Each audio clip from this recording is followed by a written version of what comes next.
الحمد لله وكفى وسلام على عباده الذين اصطفى أما بعد فأعوذ بالله من الشيطان الرجيم بسم الله الرحمن الرحيم إن الصلاة تنهى عن الفحشاء والمنكر وقال تعالى في مقام آخر من جاء بالحسنة فله عشر أمثالها سبحان ربك رب العزة عما يصفون وسلام على المرسلين والحمد لله رب العالمين اللهم صل على سيدنا محمد وعلى آل سيدنا محمد وبارك وسلم اللهم صل على سيدنا محمد وعلى آل سيدنا محمد وبارك وسلم اللهم صل على سيدنا محمد وعلى آل سيدنا محمد وبارك وسلم۔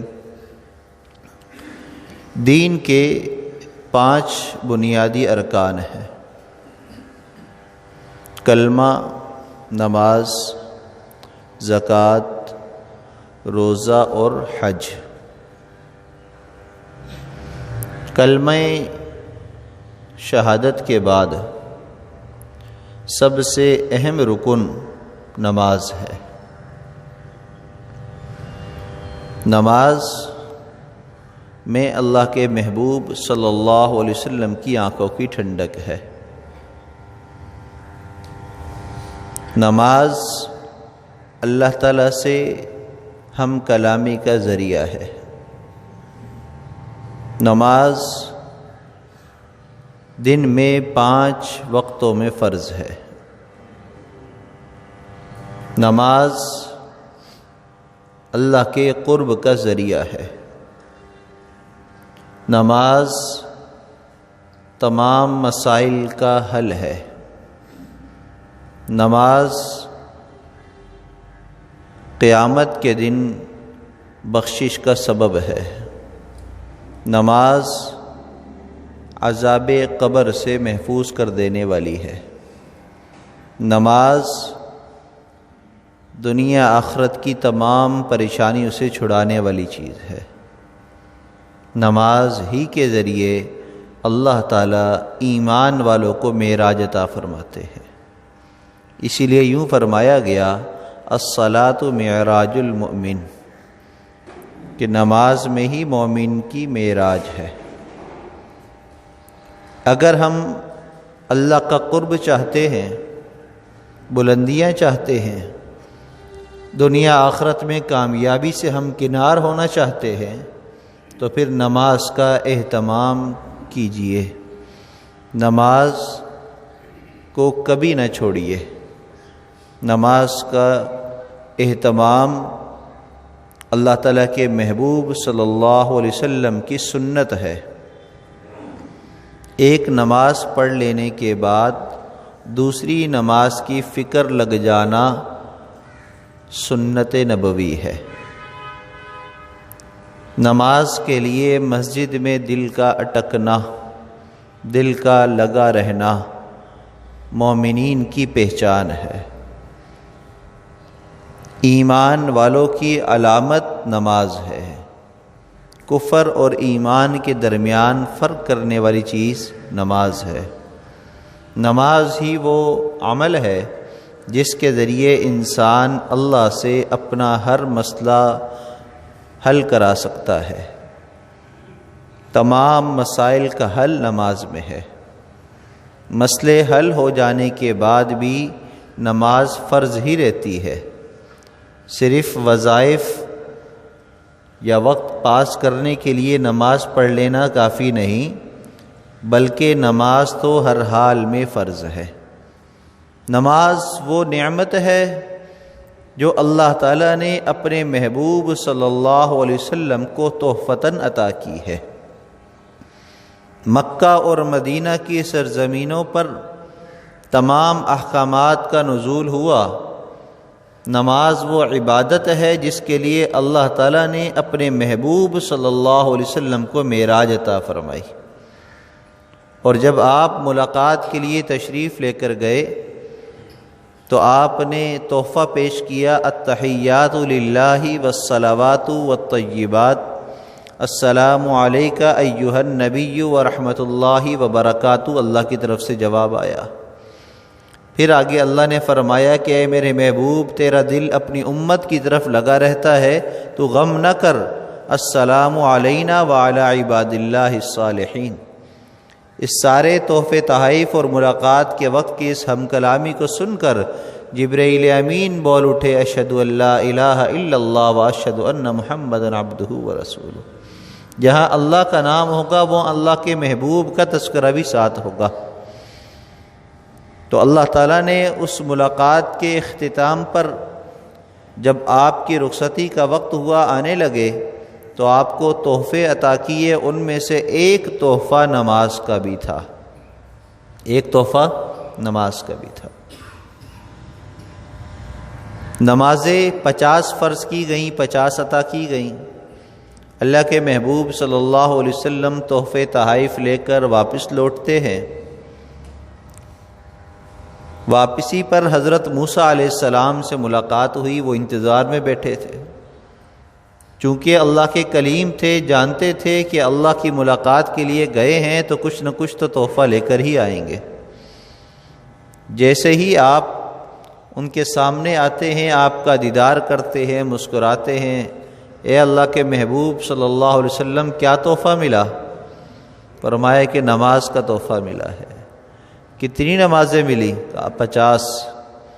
تو موسیٰ کلیم اللہ فرمانے لگے آپ علیہ السلام سے کہ 50 تو بہت زیادہ ہیں، میری امت پر تو 2 تھیں، غالباً تھوڑی سی فرض تھی، تو وہ بھی پوری ادا نہیں کر سکے، تو 50 تو بہت زیادہ ہیں۔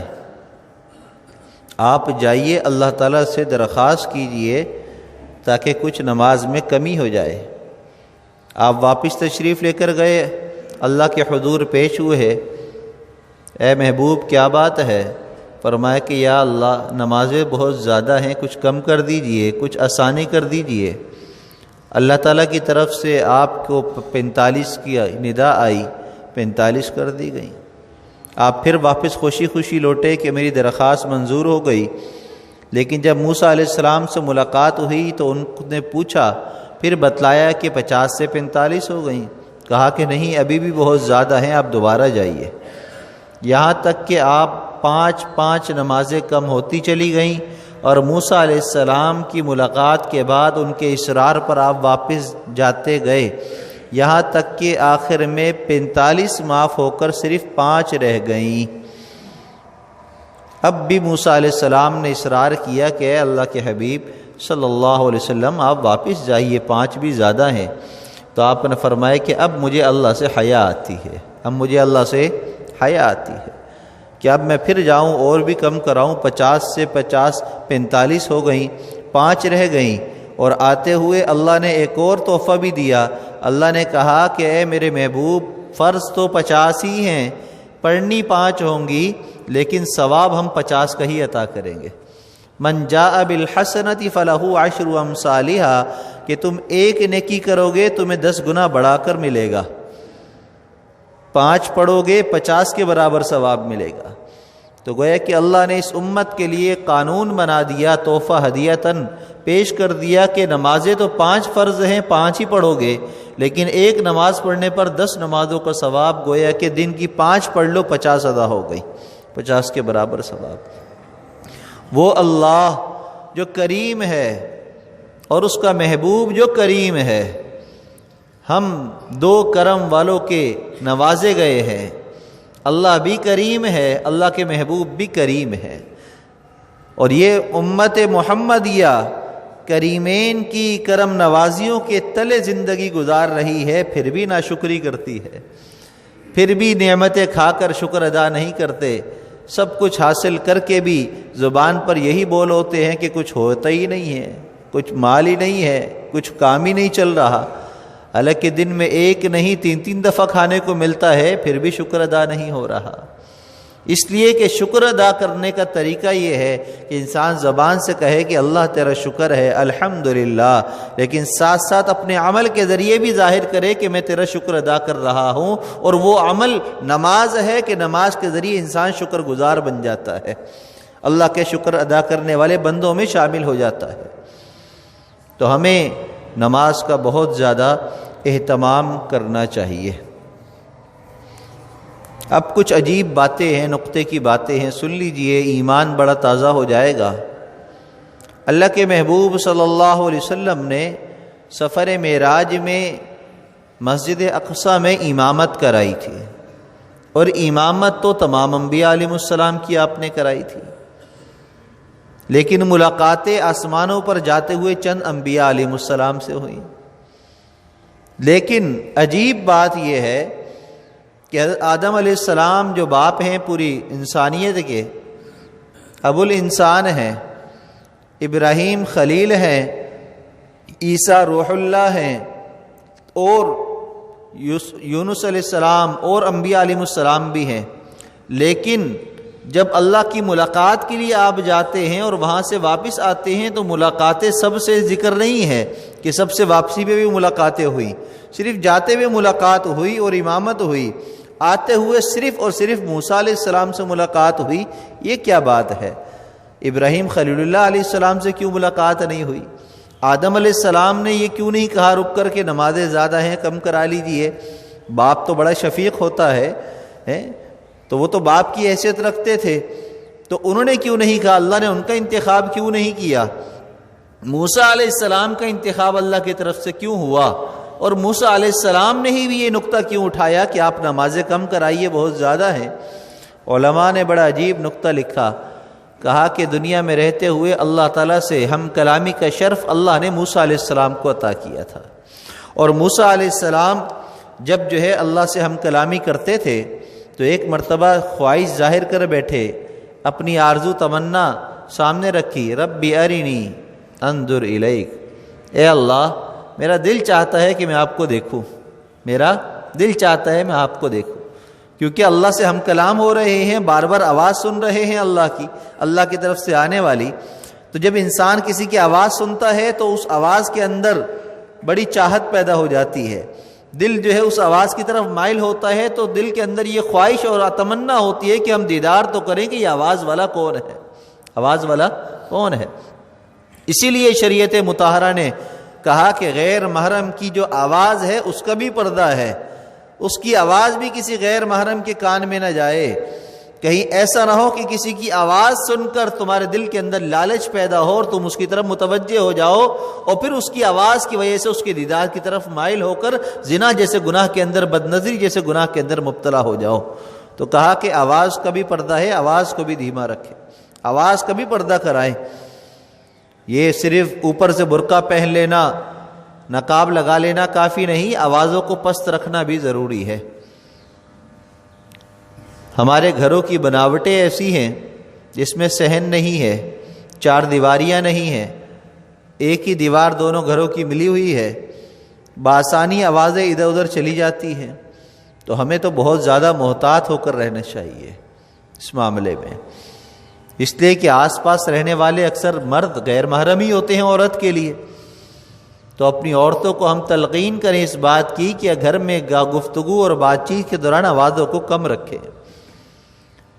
پہلے زمانوں میں 4 دیواریاں ہوتی تھی، بڑے بڑے گھر ہوتے تھے، کمرے بیچ میں بنے ہیں، پھر صحن ہے، پھر سائڈوں پر دیواریں ہیں، تو آوازیں باہر تک نہیں جاتی تھی، اندر ہی کمروں میں رہتی تھی، گھروں کے اندر رہا کرتی تھی۔ اب بھی جو بڑے گھر ہیں وہاں پر تو ایسا ہی ہوتا ہے، بعض دفعہ آپ جو ہے یہ طاہر ولا سے آگے بنگلوز کی طرف نکل جائیں، کلفٹن ڈیفینس چلے جائیں تو ایسا لگتا ہے وہاں کوئی انسان رہتے ہی نہیں ہے۔ وجہ کیا ہے؟ 600 گز 1000 گز کے بنگلے، بڑے بڑے گھر بنے ہوئے ہیں، رہنے والے 4 لوگ ہیں اور وہ بھی اندر کمرے کے اندر ہیں، تو ان کی آواز باہر آنے کا سوال ہی پیدا نہیں ہوتا۔ تو اصل تو گھر ایسا ہی ہونا چاہیے کہ جس سے آواز باہر نہ آئے.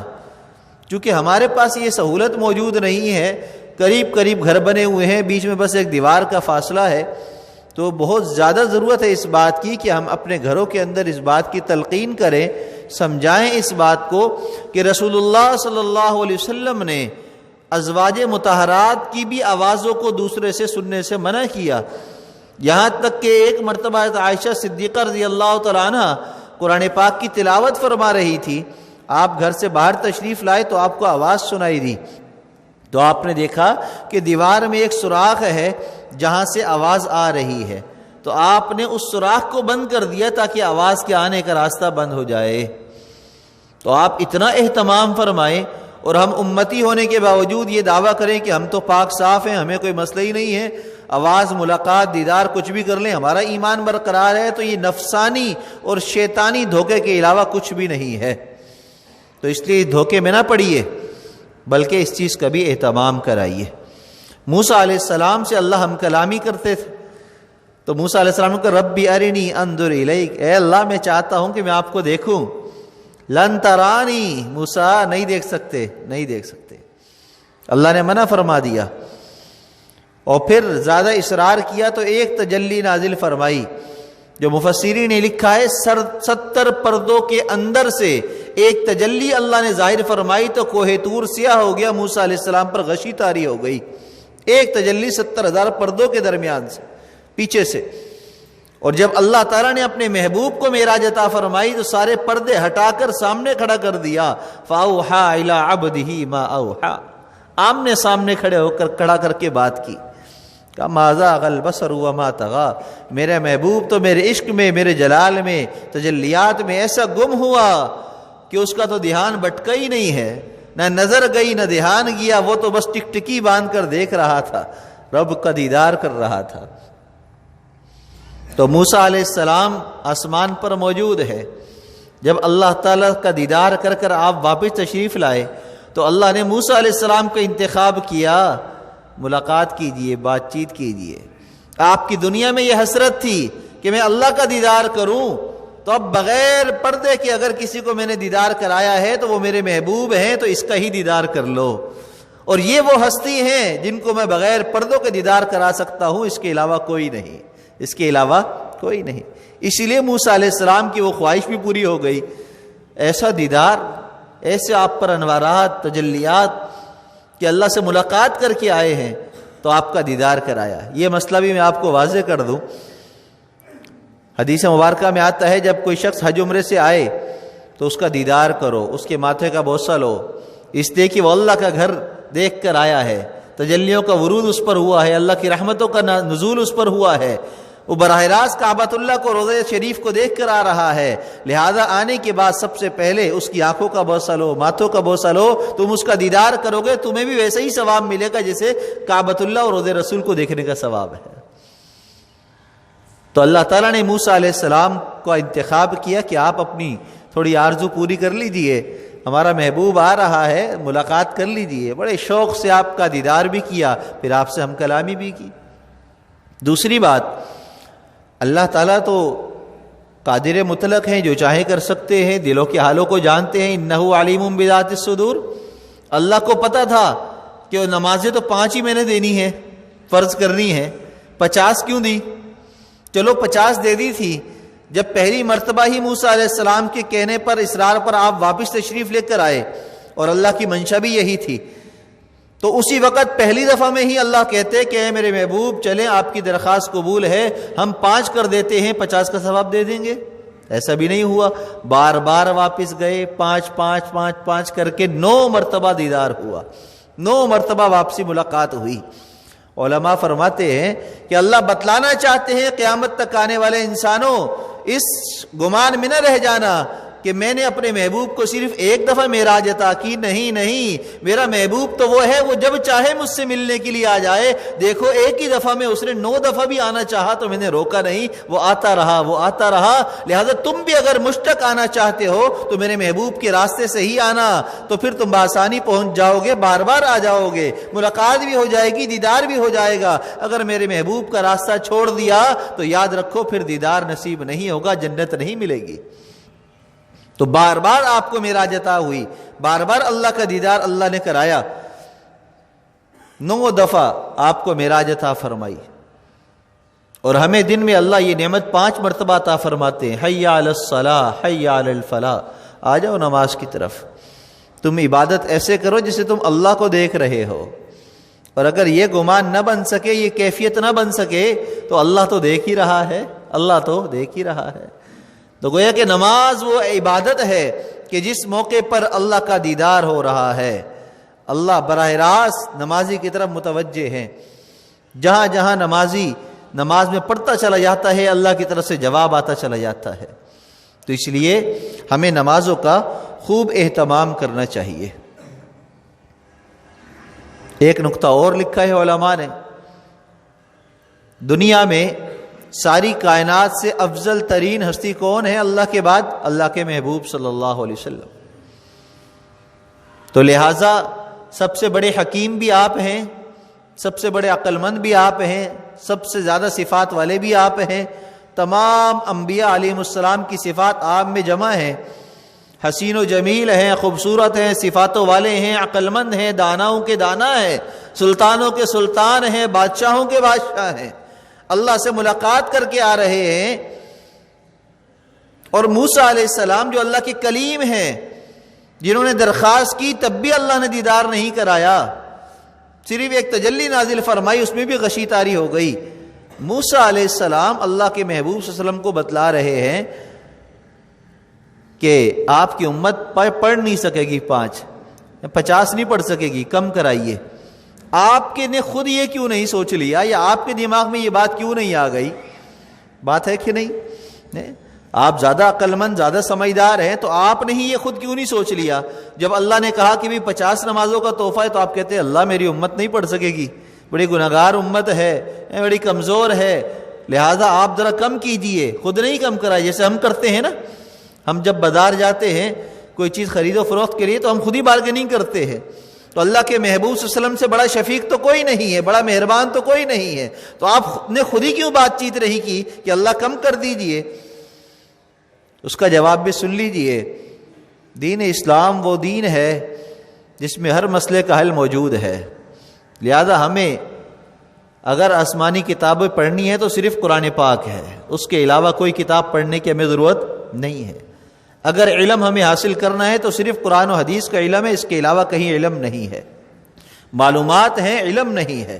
علم چاہیے تو وہ وحی کا علم ہے جو قرآن و حدیث کے ذریعے ہی ہمیں مل سکتا ہے۔ جب کوئی انسان کو بڑی نعمت مل جاتی ہے اور وہ اس نعمت میں مبتلا ہو جاتا ہے، جب کوئی کسی کے عشق اور محبت میں مبتلا ہو جاتا ہے، تو پھر وہ دنیا کی ہر چیز سے بیگانہ ہو جاتا ہے۔ جب اللہ نے اپنا دیدار کرایا تو اللہ فرما رہے ما زاغ البصر وما طغى، میرا محبوب میرے دیدار میں تو ایسا لگا کہ اس سے ہر چیز دائیں بائیں والی کی طرف گئے ہی نہیں، اس کی آنکھیں بھٹکی نہیں۔ تو آپ پر تو تجلیات کا ورود اتنا زبردست طریقے سے ہو رہا تھا کہ آپ نے یہ سوچا ہی نہیں کہ میرے محبوب اللہ کی طرف سے مجھے تحفہ مل رہا ہے میں اس میں کم کرا دوں۔ نہیں نہیں نہیں، جو مل رہا ہے صحیح ہے، جو مل رہا ہے بہت ہے، کوئی بات نہیں، جتنا بھی ہے سب میں لے کر جاؤں گا، کچھ نہیں چھوڑ کر جاؤں گا۔ فرمایا کہ جب کسی نیک لوگوں کے پاس جاؤ اور کوئی نیک شخص تمہیں کوئی ہدیہ دے تو چھوڑو نہیں۔ نیک لوگوں کی دی ہوئی چیزیں بھی بڑی نعمت ہوا کرتی ہے، اس میں بھی اللہ کی طرف سے بڑی برکات ہوا کرتی ہے۔ یہی وجہ ہے کہ صحابہ کرام اللہ کے محبوب صلی اللہ علیہ وسلم سے اپنے بدن کو لگاتے تھے، آپ کی استعمال کی ہوئی چیزوں کو لینے کی کوشش کرتے تھے۔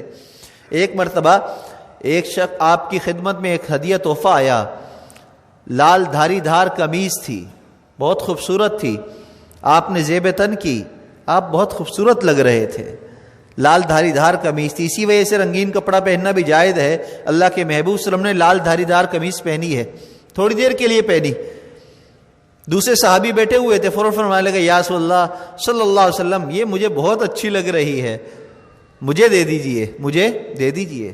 آپ نے فوراً وہ قمیض اتاری اور ان کو دے دی۔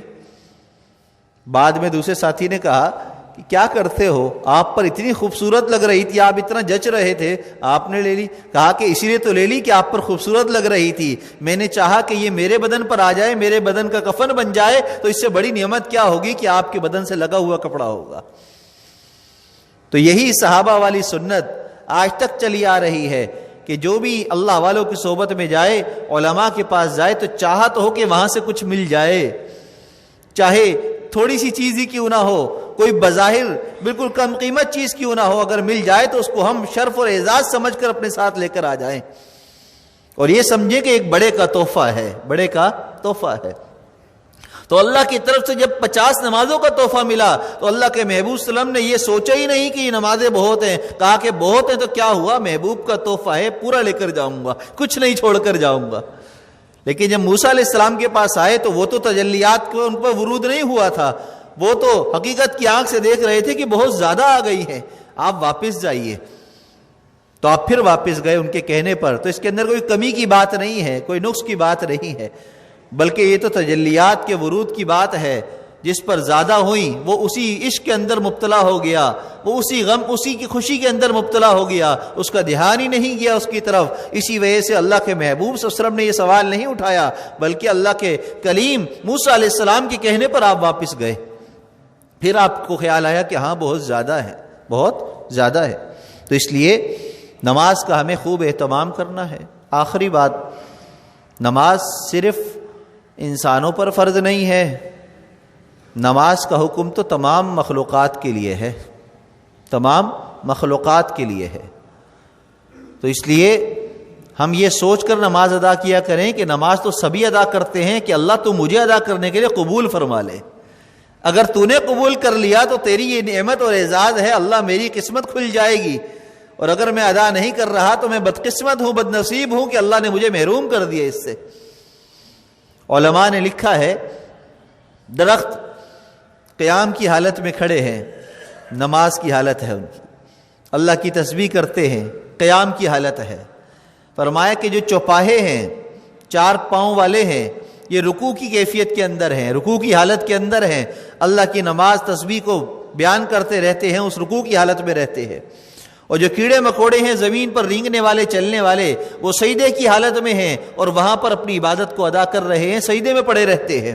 اسی طرح بیت اللہ کی طرح، بیت کعبۃ اللہ کی طرح آسمان پر بیت المعمور ہے، وہاں پر بھی فرشتے عبادت میں لگے ہیں، کوئی رکوع میں ہے، کوئی قیام میں ہے، کوئی سجدہ میں ہے۔ ہر مخلوق کے لیے ایک ایک عمل ہے، اللہ کے انعام ہے۔ اللہ نے انسانوں اور جنات کو حکم دیا، تمہیں میں صرف یہ نعمت دے رہا ہوں کہ تمام مخلوق کی عبادت کو جمع کر کے تم اس کو ادا کرو نماز کی حالت میں، کہ قیام بھی تم پر فرض ہے، رکوع بھی فرض ہے، سجدے بھی فرض ہیں، قاعدہ بھی فرض ہے۔ فرمایا سارے ارکان فرض ہیں، باقی مخلوقات پر ایک ایک رکن ہے۔ انسان تمہیں یہ نعمت اور اعزاز مل رہا ہے کہ سارے ارکان تم پر فرض ہے۔ اتنا بڑا اعزاز اللہ نے ہمیں عطا کر دیا، ہم محروم۔ اور نماز کا حکم کب سے ہے؟ بچے کی پیدائش سے ہے۔ کب سے ہے؟ بچے کی پیدائش سے ہے۔ حکم نماز کا بچے کی پیدائش سے ہی شروع ہو جاتا ہے، البتہ فرضیت بالغ ہونے کے بعد ہوتی ہے، فرضیت بالغ ہونے کے بعد ہوتی ہے۔